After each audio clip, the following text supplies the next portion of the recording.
ও guys, মা আমাকে মারলো কারণ হচ্ছে এক জায়গায় যাওয়ার কথা ছিল, সেটা আমি যেতে চাচ্ছিলাম। মা আমাকে বলছে এজন্যই তো তোর ভাগ্য ভালো, তাই এখন রেডি হয়ে নিচ্ছি, মুখটা ধুয়ে নিলাম। আমাদের যেখানে যাওয়ার কথা ছিল সেটা শেষে দেখতে পাবে, তাই কেউ ভিডিওটা স্কিপ করবে না। আর এখন এই জামাটা পরে নেবো, দেখো পরে নিয়েছি। এবার আমি চুলটাকে সেট করে নেবো। হ্যাঁ গো, আমার চুলটা এভাবে এলোমেলো হয়ে থাকে সারাদিন, পাগলের মতো দেখা গেলেও কিছু করার নেই আমার। পাগলটাকে পাগল ভেবে সাবস্ক্রাইবার ফলো করে দাও। আমার চুল সেট করতে যত টাইম লাগে লোকের পটি করতে এত টাইম লাগে। গাইস আমাকে সুন্দর লাগছে কিনা কমেন্টে জানিও। গাইস আমার কাছে না টিপের পাতা নেই, টিপের পাতাটা না হারিয়ে গেছে, তাই আমি আইলাইনার দিয়ে টিপ দিয়ে দিব। আর হ্যাঁ, আমার ভিডিওগুলো যারা সম্পূর্ণ না দেখবে তাদের কিন্তু পেট খারাপ হবে বলে দিলাম।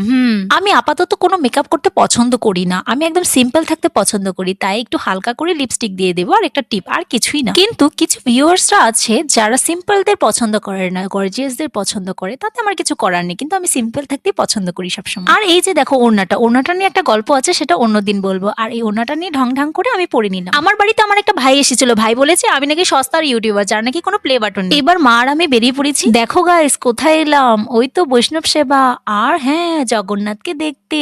ওখানে গিয়ে কি কি করলাম তা আসবে নেক্সট পার্টে, তো দেখা হচ্ছে নেক্সট ভিডিওতে, বাই।